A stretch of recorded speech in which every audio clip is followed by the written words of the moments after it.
Hi, this is Ishil. I'm joined by my home zoo. I recently had a nice moment where something clicked in my mind and I wanted to share that with you. Maybe some of you know that I am the co-founder of Be Coach Academy, and I'm also one of the trainers. And as part of my job, I coach students to demonstrate how a coaching session is being conducted.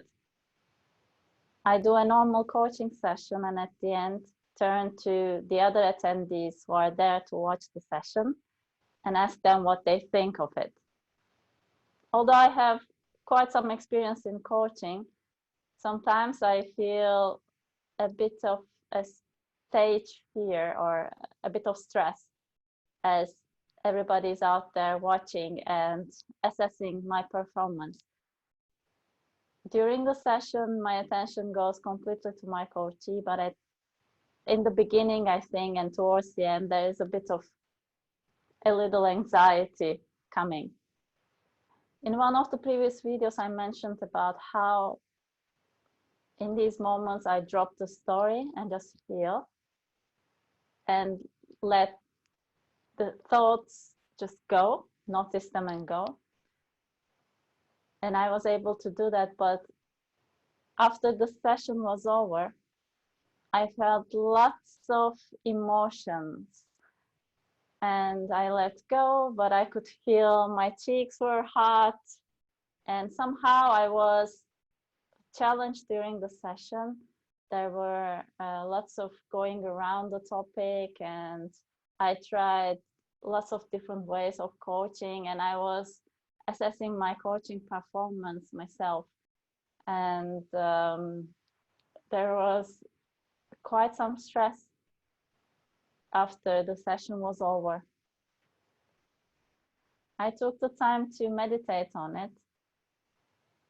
I noticed all the thoughts coming in, I let them go. And I felt there is a lot of challenge to teach something by doing it.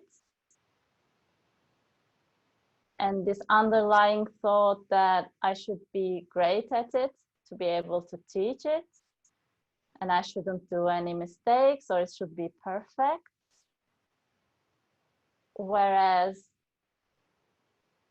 we always get better and there is greatness in imperfection. Coaching is about partnering. We partner with our coachees and our attention is in the coachee so that with curiosity, we bring in what we observe, we challenge, we question, and an energy is created that is just for the sake of coachee's potential, so that the coachee can live with a new sense of being, a greater, a more empowered version of themselves, and they can use this energy with the actions they will take after the session to change themselves. And of course, two human beings come together to understand each other. There is some friction. Sometimes the words chosen mean something else for the other person. And there is no perfection. It's about having trust and intimacy between these two individuals and the focus being in the coachee herself. And in my reflection, I thought this idea of being the perfect example. And I thought being imperfect and being challenged and still finding ways to navigate and ways to work is a great example. Why we want to first be the perfect one, having mastered everything, and then letting others learn from us. When we meet the students, when we are already in the perfect stage, will the students be able to identify themselves with us, where the difference is so high? Will we be able to identify ourselves with our students, with people that that we can support with on their journey, if we don't remember how it felt for us back then? I realized actually me being challenged but able to navigate this challenge in the process was actually the teaching itself. And I, being there, being with what is, couldn't do anything better than this as an opportunity to teach. I think this is valid for all of us. Wherever you feel you are challenged in your life right now, if you can be with it and share your ways of going through that challenge, the imperfect ways, you are being a teacher to another person.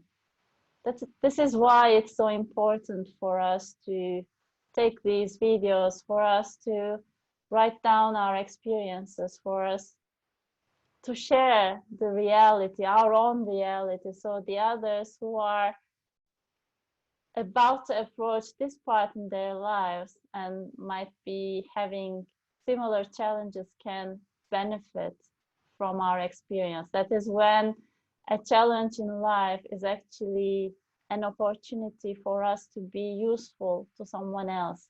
Because when we are in that challenge, when we can stay in that challenge and to work with it, first of all, we understand that we can work with it. Second, we have something to share with someone else who is going through this challenge. Third, we can have compassion for anyone who is facing a similar challenge because we know how it feels. So any challenge is actually a wonderful gift to be able to first have confidence in yourself because you know you can bear this challenge. Second is a gift that you can give to another person because you have gone through this challenge and you can share how it felt and how you were able to navigate. And the third, it is a way to connect with another human being because you know how that feels. And if there's anyone who is struggling with a challenge right now, you are there because you understand them and you can create this space for the other person to go through this challenge. I was able to reframe my challenge from these three perspectives, and I was happy that I had this. Looking at life, whatever challenge we are facing right now, if we can reframe it from this perspective, that I am powerful because I can be with this challenge, I can exist in this challenge, and I will be getting over this challenge at some point. Second, I'm learning something, I can share my learning with someone else. And third, now I will be able to understand anyone going through a challenge and I will be more compassionate. Let's be grateful for all the challenges that we have, whatever it is, because there are gifts inside these challenges. I'm sending you all my love from my heart to you and wish you all the strength. And just be yourself through the challenges you're experiencing. You are a gift to us all. Take care.